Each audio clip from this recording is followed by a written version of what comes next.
اعوذ باللہ من الشیطان الرجیم، بسم اللہ الرحمن الرحیم۔ وَلِلَّهِ مُلْكُ السَّمَاوَاتِ وَالْأَرْضِ، اور اللہ ہی کے لیے ہے ملک السماوات والارض۔ ملک کا معنی بادشاہت، اللہ ہی کی بادشاہت ہے آسمانوں پر بھی اور زمین پر بھی۔ وَإِلَى اللَّهِ الْمَصِيرُ، اور اللہ ہی کی طرف ہے ٹھکانہ، لوٹ کر جانا ٹھکانہ اللہ کے پاس ہے۔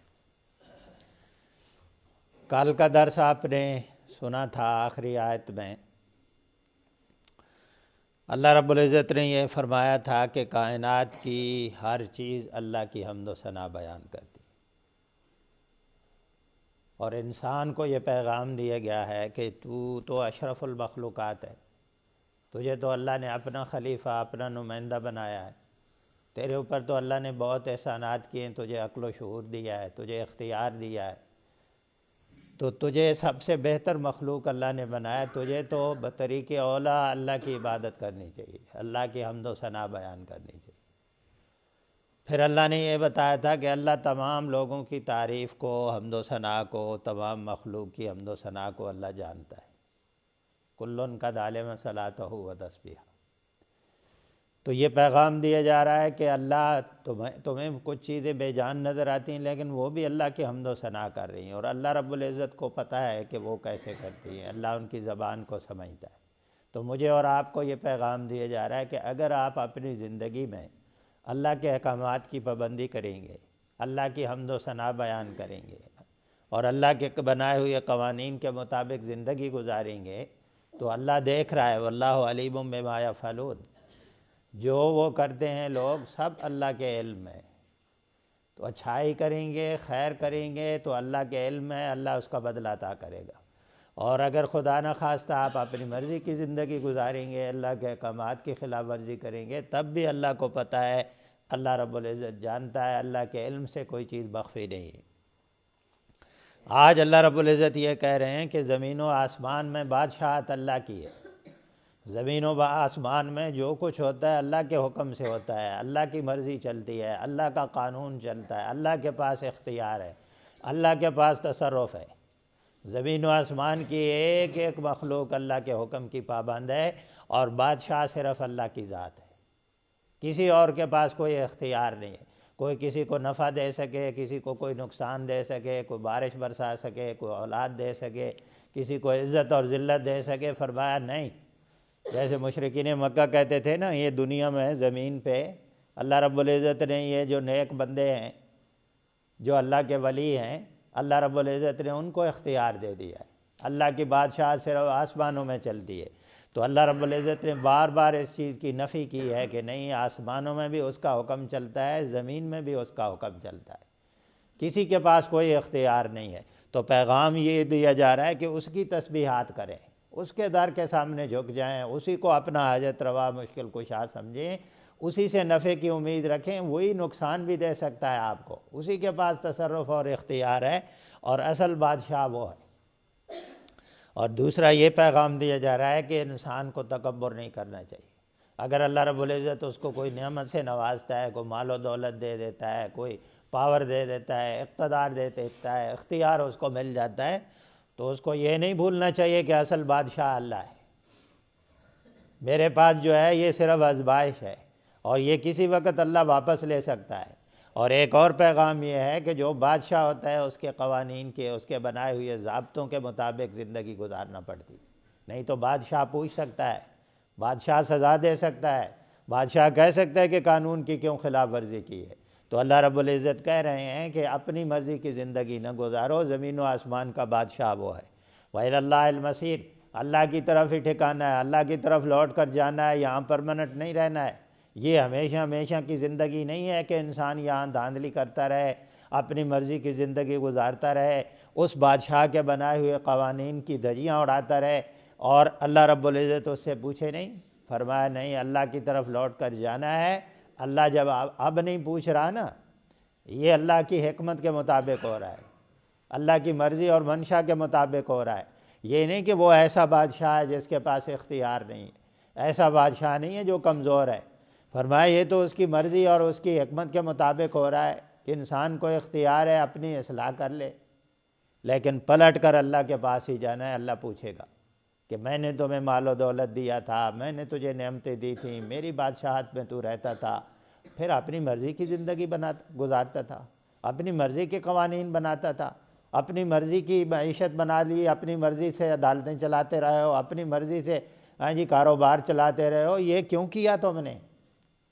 اپنی مرضی سے دیکھتے رہے ہو، اپنی مرضی سے سنتے رہے ہو، اپنی مرضی سے سوتے رہے ہو، اپنی مرضی سے معاملات غمی خوشی کرتے رہے ہو، ایسا تم نے کیوں کیا ذرا بتاؤ؟ تو پلٹ کر اللہ کے پاس جانا ہے۔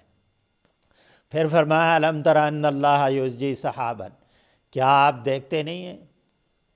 یعنی یہ اللہ کی طرف سے حیرانگی کا، تعجب کا اظہار ہوتا ہے، اور اگلے بندے کا ضمیر جھنجھوڑنا ہوتا ہے۔ اللہ رب العزت کہہ رہے ہیں ذرا دیکھو، غور و فکر کرو، شعور کا اور عقل کا استعمال کرو۔ ان اللہ یزجی سحابا، بے شک اللہ تعالیٰ ہی چلاتا ہے سحاب، بادلوں کو۔ یزجی کا معنی ہوتا ہے سلولی، آہستہ آہستہ چلانا کسی چیز کو۔ تو اللہ تعالیٰ، بے شک اللہ تعالیٰ ہی، یہاں اللہ رب العزت نے یہ لفظ استعمال کیا ہے، اور یہ جو اوپر کہا تھا نا کہ اللہ ہی زمین و آسمان کا بادشاہ ہے، یہ اللہ نے ایک مثال دی ہے کہ ذرا دیکھو، تمہاری آنکھوں کے سامنے یہ آسمانوں پہ بادل چلتے ہوئے آپ کو نظر آتے ہیں فضا کے اندر۔ ان بادلوں کو بناتا کون ہے؟ ان بادلوں کو چلاتا کون ہے؟ ان بادلوں سے بارش کون برساتا ہے؟ پھر بارش سے زمین سے غلے اور اناج تمہارے لیے کون نکالتا ہے؟ کسی اور کی مرضی ہے؟ کوئی اور بارش برسا سکتا ہے؟ کوئی اور بارش بادل بنا سکتا ہے؟ کوئی اور بادلوں کو چلا سکتا ہے؟ فرمایا یہ اسی کی ذات ہے جو بادلوں کو چلاتی ہے، ثم یؤلف بینہ، پھر ان کو آپس میں جوڑ دیتی ہے۔ بادلوں کے مختلف پیچز ہوتے ہیں، ٹکڑے ہوتے ہیں۔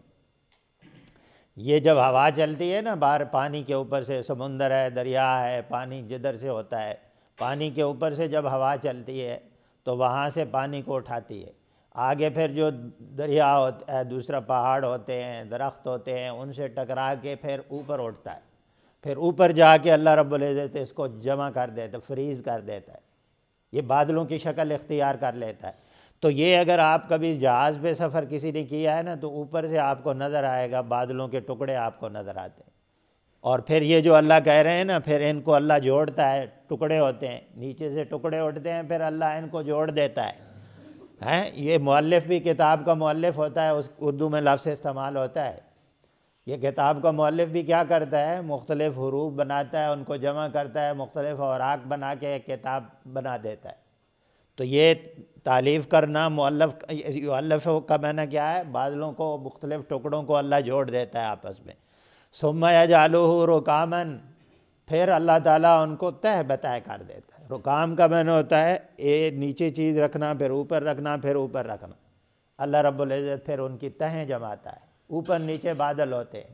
یہ میں جو کہہ رہا تھا، جہاز پہ آپ سفر کریں، اوپر سے آپ کو نظر آئے گا کہ مختلف کوئی پہاڑ، یعنی پہلے جہاز بادلوں میں داخل ہوتا ہے، پھر اوپر خالی جگہ آ جاتی ہے، پھر اوپر بادل آ جاتے ہیں، پھر نظر آتے ہیں ایسے۔ تو یہ اللہ رب العزت فرماتے ہیں یہ ہم کرتے ہیں، یہ آپ کو، یعنی یہ اللہ اپنی بادشاہت کی بات کر رہا ہے نا، کہ اس کا تصرف چلتا ہے، اس کا حکم چلتا ہے، وہ بادشاہ ہے اصل میں۔ تو یہ اللہ نے ایک مثال دی ہے کہ کون ہے ہواؤں کو چلانے والا، کون ہے اس پانی کو اٹھا کے پھر بادل بنانے والا، پھر ان بادلوں کو چلاتا ہے، آپ دیکھتے ہیں دوڑتے ہوئے آپ کو نظر آتے ہیں، پھر ان کو جوڑتا ہے، پھر ایک دوسرے کے اوپر رکھتا ہے۔ فَتَرَى الْوَدْقَ يَخْرُجُ مِنْ خِلَالِهِ، پھر آپ دیکھتے ہیں، الودق کا معنی ہوتا ہے بارش، پھر آپ دیکھتے ہیں کہ بارش ان کے اندر سے نکلتی ہے، پھر وہی بادل، وہی پانی جو اوپر جا کے ٹمپریچر کی وجہ سے ٹھنڈا ہو جاتا ہے اور جم جاتا ہے، بادلوں کی شکل اختیار کرتا ہے، وہ اس کو پھر اللہ رب العزت ایسی ہوائیں چلاتا ہے کہ اس کو گرمی پہنچتی ہے، وہ پانی پگھلنا شروع ہو جاتا ہے، اور پھر وہ بارش نکلتی ہے، بارش کی شکل میں نیچے آتا ہے۔ اور پھر آپ دیکھیں سمندروں سے پانی بہت کڑوا ہوتا ہے، کھارا پانی ہوتا ہے، اللہ رب العزت اس کو اٹھاتا ہے، کیسی مشینری اللہ نے اوپر لگائی ہوئی ہے کہ دوبارہ جب پانی آتا ہے آپ دیکھیں کتنا خوبصورت پانی ہوتا ہے، ماہ مبارک برکت والا پانی اللہ رب العزت اتارتا ہے۔ تو اللہ رب العزت کہتے ہیں بتاؤ ذرا یہ کام کون کرتا ہے؟ یہ کس کا تصرف ہے؟ کس کا اختیار ہے؟ کوئی اور ہے جو یہ کام کر سکتا ہے؟ کئی کئی سال بارشیں نہ آئیں، کوئی ہے جو پانی آسمان سے اتار سکے؟ تو اللہ رب العزت فرماتے ہیں یہ اس مثال ہے اس بات کی کہ اس کائنات میں ہر کام اللہ کی مرضی کے مطابق ہوتا ہے۔ وَيُنَزِّلُ مِنَ السَّمَاءِ مِن جِبَالٍ فِيهَا مِن بَرَدٍ، وَيُنَزِّلُ وہ اتارتا ہے آسمان سے، من جبال فیہا من برد، پہاڑوں سے، جبال جبل کی جمع ہے، فیہا ان آسمانوں کے اندر پہاڑ ہوتے ہیں، بردن اولوں کے، یعنی سم ٹائم ایسا ہوتا ہے کہ اوپر سے اولے نیچے آتے ہیں، برف باری ہوتی ہے، اللہ رب العزت فرماتے ہیں یہ برف باری کے پہاڑ موجود ہیں اوپر، بڑے خزانے ہیں اللہ کے پاس، پانی کے بھی خزانے ہیں، اولوں کے بھی خزانے ہیں۔ پھر کبھی کبھی اللہ رب العزت یہ کام بھی کر دیتے ہیں کہ اوپر سے اولے برساتے ہیں، فَيُصِيبُ بِهِ مَن يَشَاءُ، پھر وہ اولے پہنچتے ہیں جس کو وہ چاہتا ہے، یہ اولے نقصان پہنچاتے ہیں جس کو وہ چاہتا ہے، وَيَصْرِفُهُ عَمَّن يَشَاءُ، اور ان کو دور کرتا ہے، پھیر دیتا ہے ان اولوں کو ہر اس شخص سے جس کو وہ چاہتا ہے۔ یعنی اللہ رب العزت کا اختیار ہے کہ اسی بارش سے، انہی اولوں سے کسی کو فائدہ پہنچتا ہے، کسی کو اللہ بچاتا ہے، یعنی فائدہ بھی اس کے حکم سے ہوتا ہے، منفعت بھی اس کے حکم سے ہے، اور یہ جو نقصان ہے اور یہ اولوں کا کسی کے اوپر برسنا اور کسی کو نقصان پہنچانا، فصلوں کو نقصان پہنچانا، تباہ اور برباد ہو جاتی ہیں۔ آپ دیکھتے ہیں ایک جگہ پہ اولے ہوئی، برف باری ہوئی، فصلیں تباہ ہو گئیں، دوسری جگہ پہ نہیں ہوئی، تو اللہ رب العزت فرماتے ہیں یہ کون ہے جو یہ کرتا ہے، یہ کس کا حکم چلتا ہے، کون ان کو حکم دیتا ہے کہ اس کھیت پہ اولوں کو برسانا ہے، اس پہ نہیں برسانا ہے، وہاں بارش برسانی ہے، وہاں بارش نہیں برسانی ہے۔ یہ آپ ہر وقت اپنی زندگی میں دیکھتے رہتے ہیں، یہ مشاہدہ کرتے ہیں کہ صرف اختیار اللہ کی ذات کا، وہ بادشاہ ہے زمین و آسمان کا، جس کو چاہے نقصان دے دے، جس کو چاہے نفع دے دے۔ تو مطلب یہ ہے کہ اس کو راضی کرنے میں لگ جائیں، اس کے در کے سامنے جھک جائیں، اس کے سامنے آپ عاجزی کریں کہ وہی آپ کو نفع دے سکتا ہے، وہی آپ کو نقصان دے سکتا ہے۔ یکاد ثنا برقہ یذھب بالابصار، یہ افعال مقاربہ میں سے ہوتا ہے، قریب ہے۔ ثنا برقہ، اس کی بجلی کی چمک، ثنا کا معنی چمک، برق بجلی کو کہتے ہیں، وہ آسمانی بجلی کے لیے، فرمایا اس کی بجلی کی چمک قریب ہے، یذھب بالابصار، لے جائے بصارت کو، آنکھوں کو ہی لے جائے، یعنی بجلی چمکتی ہے اور یہ ایسے لگتا ہے کہ یہ آنکھوں کو ہی لے جائے گی، بصارت ہی ختم کر دے گی۔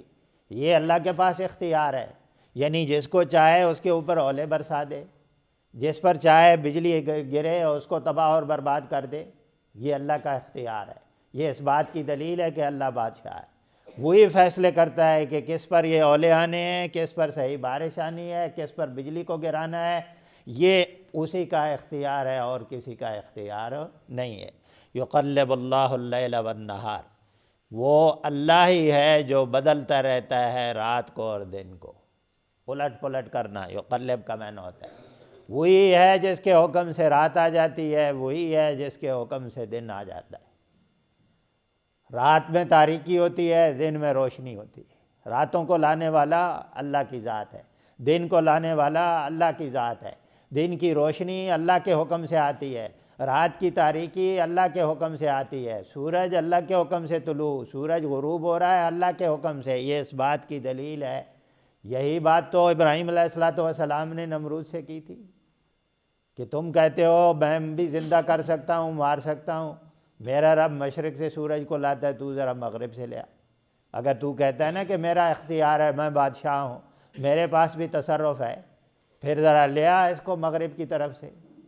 یہ اللہ کے حکم سے آتا ہے، اللہ کے حکم سے طلوع اور غروب ہوتا ہے، اللہ کے حکم سے رات بھی آتی ہے، دن بھی آتی ہے۔ قل ارائیتم ان جعل اللہ علیکم اللیل سرمدا الی یوم القیامۃ من الہ غیر اللہ یأتیکم بضیاء۔ اللہ نے فرمایا ذرا سوچو اور غور کرو کہ اگر اللہ یہ فیصلہ کر دے کہ مسلسل تمہارے اوپر رات ہو تو کون ہے اللہ کے علاوہ جو تمہارے لیے دن کی روشنی لا سکے، اور اگر اللہ یہ فیصلہ کر لے کہ تمہارے اوپر ہمیشہ ہی دن ہو رات نہ آئے تو کون الہ ہے اللہ کے علاوہ، کس کے پاس اختیار ہے جو تمہارے لیے رات کا فیصلہ کر سکے۔ یہ اس کے حکم سے رات بھی آتی ہے، اسی کے حکم سے دن بھی آتا ہے، یہ اسی کا تصرف اور اختیار ہے۔ ان فی ذالک لعبرۃ لأولی الابصار، بے شک اس چیز میں عبرت ہے بصیرت والوں کے لیے۔ لعبرہ عبرت ہے، عبرت کا معنی کہ عبور کرنا، آپ اردو میں لفظ استعمال کرتے ہیں نا، دریا کو عبور کرنا، کراس کر جانا، ایک جگہ سے دوسری جگہ چلا جانا، اس کو عبور کرنا کہتے ہیں۔ عبرت کا معنی بھی یہی ہوتا ہے کہ آپ ایک حقیقت سے دوسری حقیقت کی طرف پہنچ جاتے ہیں۔ ایک دلیل سے، ایک چیز سے آپ ایسا سبق حاصل کر سکتے ہیں کہ کوئی دوسری چیز آپ کے سامنے آ جاتی، اس کو عبرت کہتے ہیں۔ تو اللہ رب العزت فرماتے ہیں یہ رات اور دن کا آنا جانا، یہ بارشوں کا برسنا، اولوں کا آنا، بجلی کا چمکنا، یہ ساری چیزیں آپ کو نظر آتی ہیں۔ ان سے آپ اس حقیقت پر پہنچ سکتے ہیں کہ اللہ رب العزت اس زمین و آسمان کا بادشاہ ہے، اسی کا حکم چلتا ہے، اسی کا اختیار چلتا ہے، کسی اور کے پاس کوئی اختیار نہیں۔ اگر کسی کے پاس ہوتا تو کوئی بارش برسا کے دکھا دے، کوئی اولوں کو روک کر دکھا دے، کوئی بجلی آسمان سے گر رہی ہے اس کو روک کر دکھا دے، کوئی کسی کے پاس اختیار ہے۔ تو اللہ رب العزت فرماتے ہیں اگر تمہارے پاس بصیرت ہے، شرط یہ ہے کہ آپ کے پاس دل چاہیے، آپ کے پاس آنکھیں چاہیے، آپ کو کان چاہیے، وہ کان اور وہ آنکھیں اور وہ دل و دماغ جو حقائق کو دیکھ سکے۔ اگر ان چیزوں کے اوپر اللہ مہر لگا دے، غفلت کے پردے چڑھ جائیں، پھر یہ ساری چیزیں دیکھتے ہوئے بھی انسان اللہ کے ساتھ شرک کرتا ہے، پھر اللہ کے در کو چھوڑ کر کبھی قبر کے سامنے جھکتا ہے، پھر کبھی زندہ خداؤں کے سامنے جھکتا ہے، پھر کبھی درختوں کے سامنے جھکتا ہے، پھر کبھی اپنے ہاتھوں سے بنائے ہوئے بت ہوتے ہیں لکڑ اور پتھر کے، ان سے بارشیں مانگ رہا ہوتا ہے، ان سے اولاد مانگ رہا ہوتا ہے، ان سے نفع اور نقصان کی امید رکھتا ہے۔ یہ کون لوگ ہوتے ہیں؟ یہ بصیرت کے اندھے لوگ ہوتے ہیں، جن کے پاس عقل اور شعور ہوتا ہے۔ وہ یہ صبح و شام یہ دیکھتے ہیں کائنات کے اندر کہ رات کس کے حکم سے آ رہی ہے، دن کس کے حکم سے آ رہا ہے، سورج کس کے حکم سے طلوع ہو رہا ہے، کس کے حکم سے غروب ہو رہا ہے، یہ بارشیں کس کے حکم سے برستی ہیں، یہ غلے اور اناج کون نکالتا ہے۔ یہ ساری چیزیں اپنے آنکھوں سے دیکھنے کے باوجود پھر کبھی بھی وہ اللہ کے در کو نہیں چھوڑ سکتا۔ شرط یہ ہے کہ بصیرت ہونی چاہیے۔ اللہ رب العزت فرماتے ہیں کہ یہ بصیرت والوں کے لیے ان چیزوں میں، ان مثالوں میں بڑی عبرت ہے۔ واللہ خلق کل دابہ، اور اللہ تعالیٰ ہر چلنے پھرنے والی چیز کو پیدا کیا، اس نے، اللہ ہی نے پیدا کیا۔ دابہ ہر چلنے پھرنے والی چیز، جس میں جانور بھی آ سکتے ہیں، پرندے بھی آ سکتے ہیں، انسان اور جن، یہ ساری چیزیں جو چیزیں حرکت کرتی ہیں زمین میں اس کو دابہ کہتے ہیں۔ انسان کو حیوان ناطق کہتے ہیں نا، بولنے والا حیوان، دابہ میں انسان بھی آتے ہیں۔ تو اللہ رب العزت فرماتے ہیں کہ ہم، اللہ ہی ہے جس نے ہر چیز کو پانی سے بنایا، پیدا کیا۔ اللہ نے ہر چیز کی بنیاد پانی ہے، انسان کی بنیاد بھی پانی ہے، جانوروں کی بنیاد بھی پانی ہے، یہ جو غلے اور اناج ہیں ان کی بنیاد بھی پانی ہے۔ ہر چیز اللہ رب العزت فرماتے ہیں چلنے پھرنے والی چیز کو اللہ نے پانی سے پیدا کیا۔ فَمِنْهُمْ مَنْ يَمْشِي عَلَى بَطْنِهِ، ان میں سے کچھ ایسے ہوتے ہیں جو چلتے ہیں عَلَى بَطْنِهِ، اپنے پیٹوں کے بل، رینگتے ہیں۔ آپ سانپ کو دیکھیں رینگ رہا ہوتا ہے، کیڑوں مکوڑوں کو دیکھیں زمین کے اوپر رینگتا ہوا آپ کو چلتا ہوا نظر آتا ہے۔ اللہ رب العزت فرماتے ہیں یہ اللہ رب العزت کی قدرت آپ دیکھ لیں۔ یہ جو اللہ نے کہا نا کہ زمین و آسمان کا بادشاہ وہ ہے، یہ مثالیں دی جا رہی ہیں کہ دیکھو یہ کون کام کرتا ہے اللہ کے بغیر۔ پانی سے تخلیق ہے ہر چیز کی، لیکن اللہ کی قدرت کو دیکھیں کہ اسی پانی سے اللہ رب العزت نے کچھ چیزیں ایسی پیدا کی ہیں جو اپنے پیٹ کے بل زمین کے اوپر رینگ رہی ہیں۔ یہ اللہ کی قدرت کی شاہکار ہیں چیزیں۔ یہ انسان ان کو دیکھ کر اللہ کی توحید کو اور اللہ کی قدرت اور اختیار کو سمجھ سکتا ہے۔ تو وَمِنْهُمْ مَنْ يَمْشِي عَلَى رِجْلَيْنِ، اور ان میں سے کچھ ایسے ہوتے ہیں جو اپنے دو پاؤں کے اوپر چلتے ہیں۔ یمشی کا معنی چلنا، رجلین تثنیہ کا صیغہ ہے، دو پاؤں کے اوپر، دو ٹانگوں کے اوپر چلنے والے کئی چیزیں ہیں اللہ رب العزت نے بنائی۔ یہ آپ پرندوں کو دیکھیں، یہ دو ٹانگوں کے اوپر چلنے، انسان کو دیکھیں دو ٹانگوں کے اوپر چلتا ہے۔ تو اللہ رب العزت فرمایا کچھ اللہ نے ایسے بنا دیے۔ وَمِنْهُمْ مَنْ يَمْشِي عَلَىٰ أَرْبَعٍ، اور کچھ ان میں سے ایسے ہوتے ہیں جو چار ٹانگوں پر چلتے ہیں۔ یہ پیدا کرنے والا کون ہے؟ اس کی کاریگری کو تو دیکھیں، اس کی قدرت کو تو دیکھیں۔ پانی سے پیدا کیا جا رہا ہے ہر چیز کو۔ مختلف اس کی سٹرکچر، اس کا ڈھانچہ بالکل مختلف ہے، اس کی نوعیت، اس کی شکل و صورت بالکل مختلف ہے، اس کی صلاحیتیں بالکل مختلف ہیں۔ ایک ہی ماں باپ کی اولاد ہوتی ہے، شکل مختلف ہوتی ہے، صلاحیتیں مختلف ہوتی ہیں۔ یہ ساری چیزیں اس بات کی دلیل ہیں کہ اللہ رب العزت کے بغیر یہ کوئی کام نہیں کر سکتا۔ اللہ رب العزت نے فرمایا پانی سے میں ہر چیز کو پیدا کر رہا ہوں، کچھ زمین پر رینگ رہے ہیں، کچھ 2 ٹانگوں پر چل رہے ہیں، کچھ 4 ٹانگوں پر چل رہے ہیں۔ انسان، یہ تو وہ لوگ تھے نا جو مشرکین مکہ میں قرآن اتر رہا تھا، جو کہتے تھے قیامت کیسے آئے گی، انسان زمین میں گل سڑ جائے گا، مٹی ہو جائے گا، دوبارہ اللہ کیسے تخلیق کرے گا۔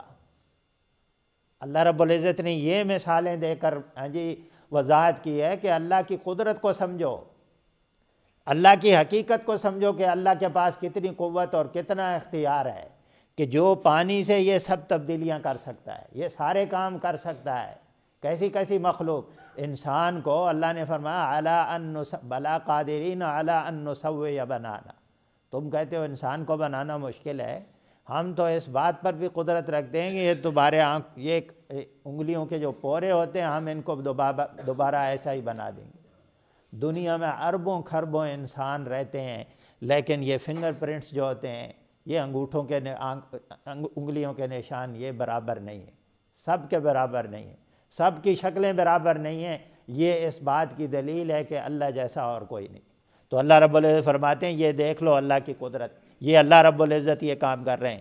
ان اللہ علی کل شیء قدیر، بے شک اللہ تعالیٰ ہر چیز پر قدرت رکھتے ہیں۔ لقد انزلنا آیات مبینات، تحقیق ہم نے واضح کر دینے والی آیتیں اتاری، ایسی آیتیں، ایسی نشانیاں اس کائنات کے اندر رکھ دی ہیں کہ جو بالکل کلیئر بات کر دیتی ہیں کہ اللہ وحدہ لا شریک ہے، جو بالکل واضح کر دیتی ہیں کہ اللہ کے ساتھ کوئی شریک نہیں ہے، جو بتا دیتی ہیں ایسی چیزیں موجود ہیں اس کائنات کے اندر۔ رات کو دیکھیں، دن کو دیکھیں، بارش کا نظام دیکھیں، یہ رینگنے والے جانوروں کو زمین کے اوپر ان کو دیکھیں، 2 ٹانگوں پر چلنے والے مخلوق ہے اور پھر 4 ٹانگوں پر چلنے والی مخلوق ہے، ان کو دیکھیں۔ ہر چیز پکار کر کہہ رہی ہے کہ یہ اختیار صرف ایک ذات کا ہے، یہ تخلیق صرف ایک ذات ہی کر سکتی ہے اور کوئی نہیں کر سکتا۔ اس لیے اللہ فرماتے ہیں ہم نے تو ایسی آیتیں اتاری ہیں کہ جو بالکل واضح کر دینے والی ہیں، کوئی ابہام نہیں چھوڑتی۔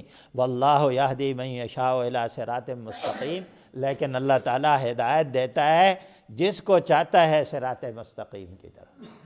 یعنی یہ جو پھر اللہ رب العزت یہ کہتے ہیں نا کہ اللہ ہدایت دیتے ہیں جس کو چاہتے ہیں، بظاہر ایسے محسوس ہوتا ہے جیسے انسان کا پھر اختیار ہی نہیں ہے، یہ تو اللہ کا فیصلہ ہے، اللہ جس کو چاہے ہدایت دے دے، جس کو چاہے گمراہ کر دے، یہ قرآن بار بار کہتا ہے۔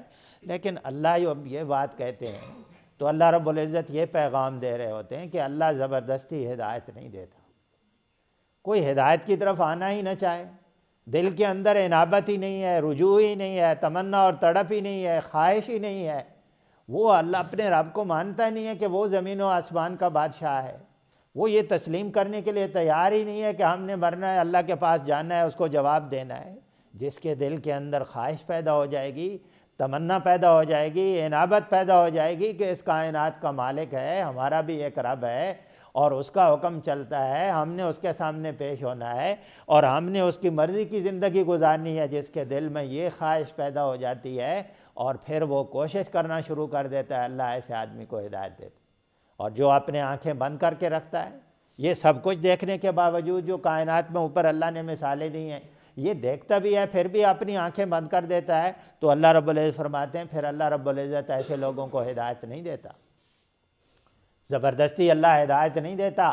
اللہ کو ہماری عبادت کی ضرورت نہیں ہے، ہمارا سیدھے راستے پر چلنا، اس کے قوانین کی پابندی کرنا اللہ رب العزت کا نہ کوئی فائدہ ہے نہ کوئی نقصان ہے۔